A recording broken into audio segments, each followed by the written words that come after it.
What's up, everybody? Welcome back to the Draymond Green Show. As always, we are live on Amazon Amp, so go check us out and hop in the chat. Say what's up. We got a big show today. A lot's happened in the NBA over this weekend.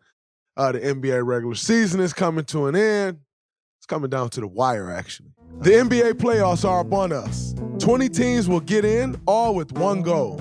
It's going to be awesome to watch on television, but I think I can say firsthand and tell all of you there's no comparison to being at these games live. For last-minute amazing deals on tickets, not just to the Dubs, but your favorite NBA team, check out Game Time, the fastest-growing ticketing app in the U.S.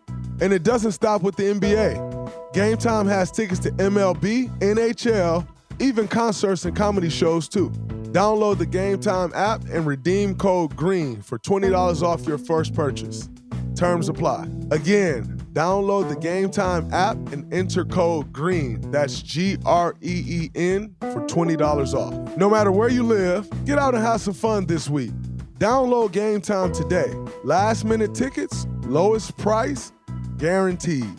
So let's get into that. First off, in starters, new NBA CBA has been announced that there's been a deal agreed to.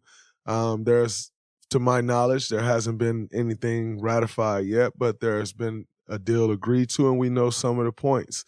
Let's just jump right into a few of those points. I will not give a full reaction / thoughts on this thing until the entire CBA comes out. There's been bits and pieces coming out, and I have my thoughts on those bits and pieces, but I do want to know in more detail exactly what's going on. And quite frankly, we find out things on the internet just like you all find out things on the internet. That is the day and age we live in on the NBA. So shout out to Sham, shout out to Woj. Y'all are absolutely incredible at what you do because you get news about the NBA before players get news about the NBA and teams and whatever. So that is that. There's a new luxury tax apron preventing teams like the Warriors, Clippers, and Celtics from acquiring essentially mid-level talent. And I think that's absolutely insane. It's essentially in creating a hard cap in a way. I think that's going to affect players more than people realize, or else I don't think that would have been agreed to. But yeah, it's essentially creating a hard cap. So I've heard things about the hard cap over the years and how people want a hard cap. Well, there it is, and there you go, and there you have it. I think something that I think is absolutely ridiculous and was not addressed is, for instance, the Golden State Warriors, as you know. Steph Curry was drafted by the Golden State Warriors. Klay Thompson, drafted by the Golden State Warriors. Draymond Green, myself, drafted by the Golden State Warriors. Kevon Looney, drafted by the Golden State Warriors. Jordan Poole, drafted by the Golden State Warriors. What are you talking about, Draymond? Why are you naming players on? Well, I'm naming those players because the fact that there's essentially a rule being implemented to essentially destroy what teams haven't been able to accomplish, I think is utterly ridiculous. You talk all of you over the years, all of these rules have been put in place. The Gilbert Arenas rule, bird rights, the Larry Bird rule with the bird rights, all of these rules to keep players with their teams. And then now the Golden State Warriors come along and essentially dominates the NBA over the last 7 or 8 years. And now we're adding rules to try to stop that because teams can't. Why are the Golden State Warriors, Joe Lacob, Bob Myers, Peter Guber, why are they not being rewarded for drafting well? Why are they not being rewarded for taking care of the guys that they've drafted and keeping everyone together and with their team? I think that's ridiculous. And quite frankly, I think it's lazy. I think that's something that could have been addressed. It's another thing that's actually going to take more money away from players because you just won't be able to pay it. You won't be able to do it. And to me, that makes no sense. So yes, we have a hard cap. Oh, and by the way, all of you appreciate it while you have it. The last dynasty you will see in the NBA is here and now. The Golden State Warriors. We won't see it again. You may think dynasties are bad for the game. Quite frankly, I think they're great for the game because guess what? The only thing you still talk about are dynasties. Like you don't talk about some team that won a championship. Dallas Mavericks, for instance. Like Dallas Mavericks won one championship. Absolutely incredible. When you talk about Dirk, you speak about that championship because the way Dirk played. And by the way, shout out to all the OGs that was on the Dallas Mavericks when they won a championship. Dirk, J. Kidd, Jason Terry, Tyson Chandler, the list, Sean Marion. Like, shout out to all OGs. They champs. I would never take nothing away from a champ. My point being is they weren't a dynasty. And so when you're talking about champions, you don't necessarily speak on them first because they weren't a dynasty. But you know who you do speak on? You speak on the Los Angeles Lakers. You speak on the Chicago Bulls. You speak on even LeBron days in the Miami Heat, although I don't think they quite built the dynasty, but we speak on the San Antonio Spurs. Why? Because we speak on dynasties. That's what's remembered. That's what stands out. And quite frankly, with this new CBA, dynasties are over. There will not be a dynasty. So you all complained about the Golden State Warriors. Oh, man, KD came to the Warriors and blah, blah, blah. You don't have to deal with that anymore. But you also lose a huge part of the game, a huge part of sports, which is dynasties being built. So, hey, we're the last dynasty.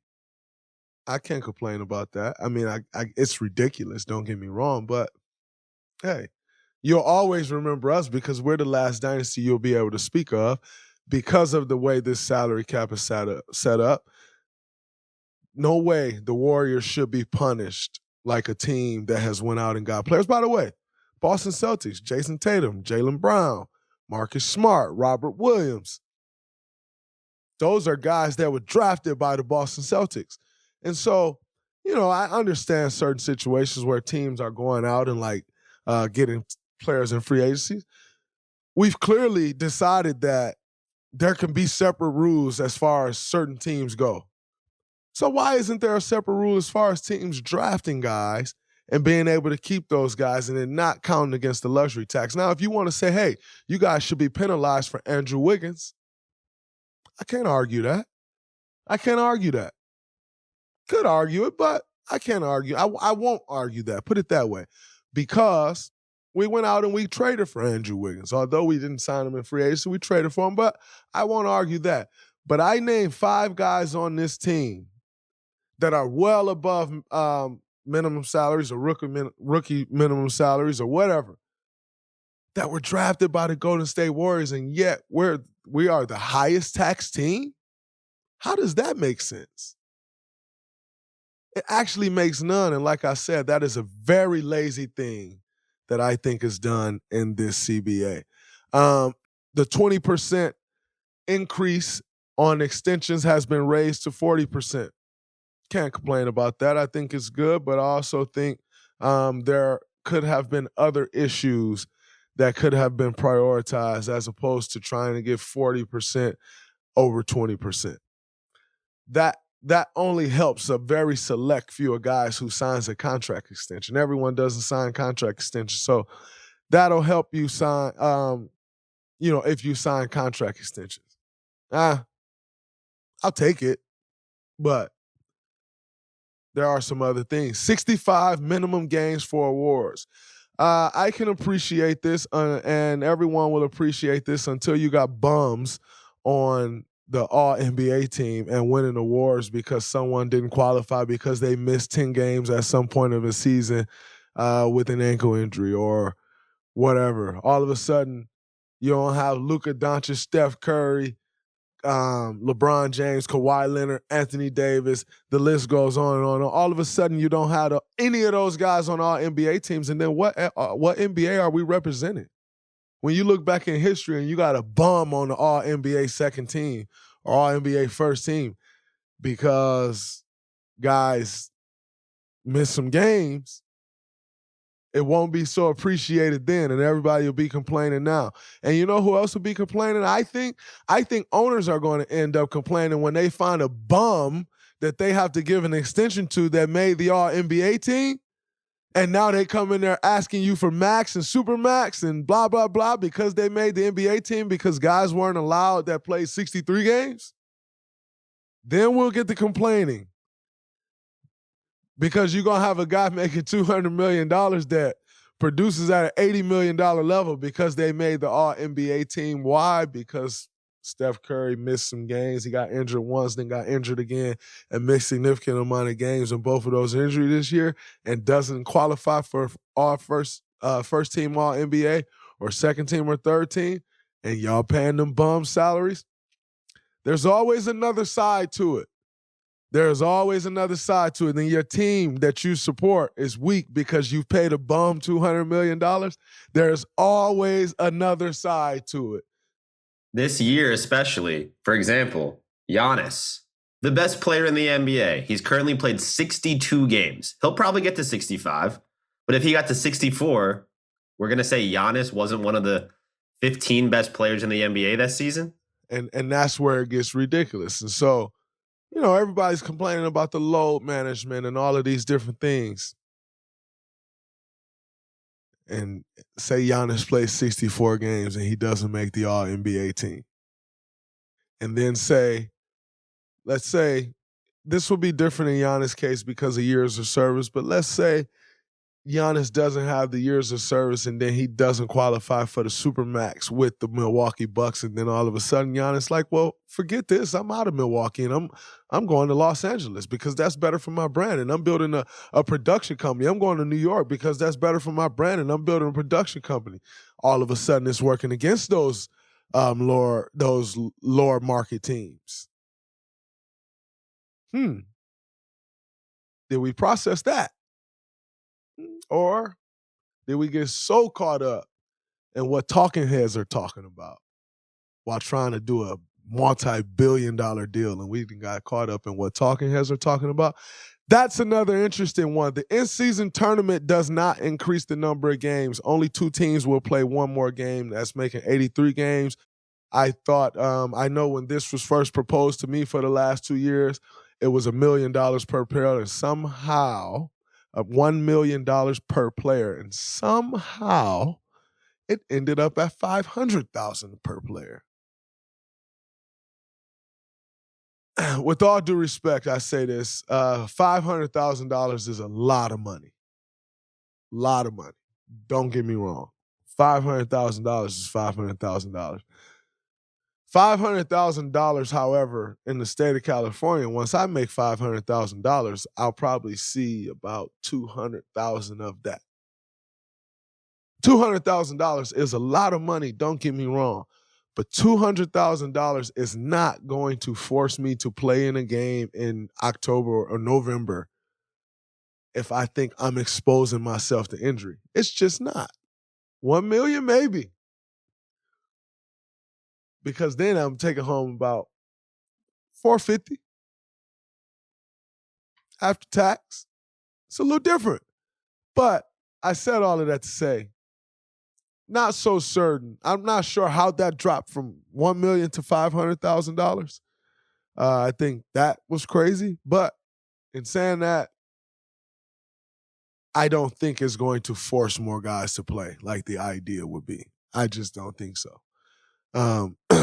But that's just me. Just like you have teams that aren't fighting to get in the playoffs because the playoff bonus ain't that much. You go win a championship and the playoff bonus is less than that, by the way. So we're creating an in-season tournament that's going to pay you more than winning a championship. That's crazy. One big one was players will be able to own minority shares in teams via the NBPA selected private equity firm. I think this is a step in the right direction. Like, I think this is a good Band-Aid. I think, this, I need to learn more about this. It hasn't been much details released around this yet, but I think this is a step in the right direction. But I hope what comes with this rule is also you can invest with owners. Say, like Joe Lacob is building LA Live around Chase Center. Joe Lacob and Peter Guber, they're building LA Live around Chase Center. You can invest in that. I hope that's what comes with this rule because, quite frankly, team evaluation, the team valuations are so high at this point that you've kind of missed the boat. And I'm not saying they won't go up more, but in order for players, there's only a select few of players that can afford to invest at the level that teams are at now. So I hope this rule isn't just a Band-Aid and doesn't stop guys from investing in outside things that owners may be in. I had an opportunity to invest in StockX at the inception of the company. When StockX was just an idea. Shout out to my brother Sadell Mordell. I appreciate you, brother. When StockX was just an idea on a sheet of paper, I had an opportunity to invest. I wanted to invest. I could not invest because Dan Gilbert is an owner of an NBA team. This was at the heat of the Cleveland Cavaliers-Warriors battle, so there couldn't have been any colluding. Like, Dan's not trying to do me a favor, although that is my Spartan brother. And I couldn't because Dan was the lead investor on the deal. He's leading the deal, and I couldn't invest in it. That would have been a significant amount of money for me. And we talk about players not going broke, but yet we limit the way players can make money as far as investing and compounding your money goes. So I hope this isn't just a Band-Aid and we actually can invest in other things that, are possible for us to invest in and really compound our money. That's a big thing. I think the owners of these NBA teams provide some of the best guidance for you to learn how to compound your money as they are compounding their money at an extreme rate. And that is important when you get money. It's not just important that you got the money. How are you now going to compound that money? And some of our best resources are right in our face and we can't use them. So I hope this just isn't a Band-Aid. And I hope this rule is actually changing for the better. That's all I'm going to say about the CBA right now until everything else comes out and we get all the details. And then I will share my full thoughts on that. Moving forward, big game tonight, Thunder versus the Dubs. We dropped a game the other day that we probably should have won in Denver, and it was a huge game for us, and we currently stand at 41-38. The Thunders are on the opposite side at 38-41. They're right in the mix of the play-in game, currently the last team in, but only one game ahead of Dallas. I read something the other day that say Dallas may be considering shutting Luka and Kyrie down and trying to get a top 10 pick. No, if you really, I personally think you always have a chance if you have players like Luka and Kyrie. So I'm not really sure shutting it down is the right thing, but if that's what they do, I respect it. But I know these young Thunder coming in here. I've been seeing Shay's captions about the play-in and all of that, so I know they coming in playing hard and trying to solidify themselves in their play-in tournament. It's an important game for the Dubs. This is our season finale at home. So it's important that we close out at home strong, but also understanding what this does for our playoff chances or our playoff seeding, I would say. I think this is a very important game for us, so we need to make sure we come out and take care of home court. Be that we are all tied in the loss column as far as the Dubs, Clippers, Pelicans, and Lakers. So very important game. You do have games coming up this week where the Pelicans have a tough game coming up this week. They do have to also go to Minnesota for the very last game of the season. The Lakers and Clippers have a game coming up this week. So that's going to be a big game. And it's just important that we take care of our business and finish this year strong. Also, as of yesterday, news came out that Andrew Wiggins will be back with the Warriors. I read that like you all did. And I saw that it also came out that Wiggs was attending or tending to his family, father in particular, who hadn't been doing well. I saw that news come out. And when that news came out, I couldn't help but to remember and think back to our episode of the disgusting people who created the disgusting rumors that man woman had, like, let's not even talk about, like, again, I'm not going to get into talking about this man woman, but we know the disgusting rumors that came out. And like the fact that people are just that thirsty to know what's going on in someone's life is almost as thirsty as all these people paying for blue checks. The thirst is at an all-time high, and privacy just doesn't seem to be a thing anymore. But Hope Wiggs is back.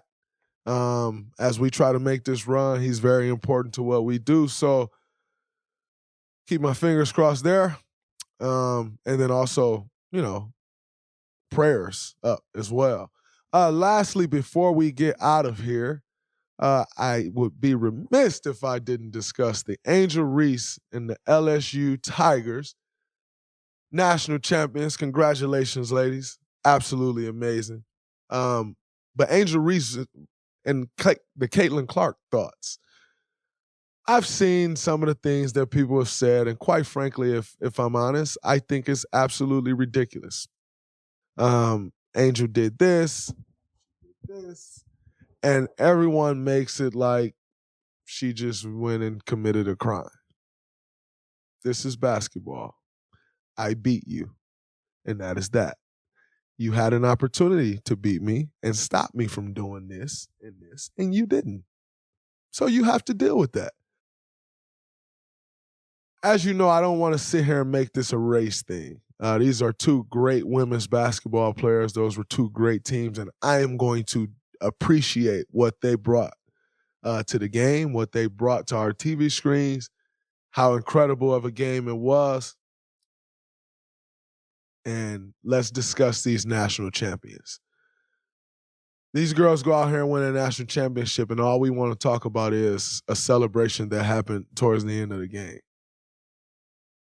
Angel goes and wins most outstanding player of the tournament, of the Final Four. And we want to talk about her doing this, saying you can't see me. But I'm pretty sure I seen Caitlin doing this at some point this year. But it ain't so fun when the rabbit got the gun. Now, the issue that I have is, let's not have these double standards. I remember very, very, very clearly Al Horford in game one of the NBA Finals when made they comeback and he got an and one and he flexing right in my face. Nobody said a word. Nobody said a word. By the way, he was flexing in game one. That didn't end so well. Nobody said a word. But now Angel does it, and it's a problem. I'm here to tell y'all it's not a problem. It is what it is. This is basketball. It's a very competitive sport. And if I want to throw in your face after I beat you, you can't see me, guess what? Ain't nothing you can do about it. Ain't nothing you can do about it. So let's stop talking about it. Let's let it be what it is. Let's appreciate this display of basketball that these young women just gave us. Caitlin Clark, you are incredible. Game changer. Has some things that can possibly help take the women's game to the next level, as we all want to see. Angel Reese, champ, keep talking your shit. Keep doing what you do. Keep winning and keep letting them hear about it. Keep letting them hear about it. Because guess what? When you lose, they going to let you hear about it. So when you win, you let them hear about it. You keep doing your thing. Much respect, Queen. Much respect, and congratulations on the championship. Y'all let that stuff go. Appreciate them champions for what they are. They are champs. Can't nobody take that away until y'all try again next year. That's a wrap from this episode of the Draymond Green Show. Peace. What's up, everybody? It's Draymond Green. Make sure you subscribe to the Volumes YouTube channel below so you don't miss any more of this great content going forward.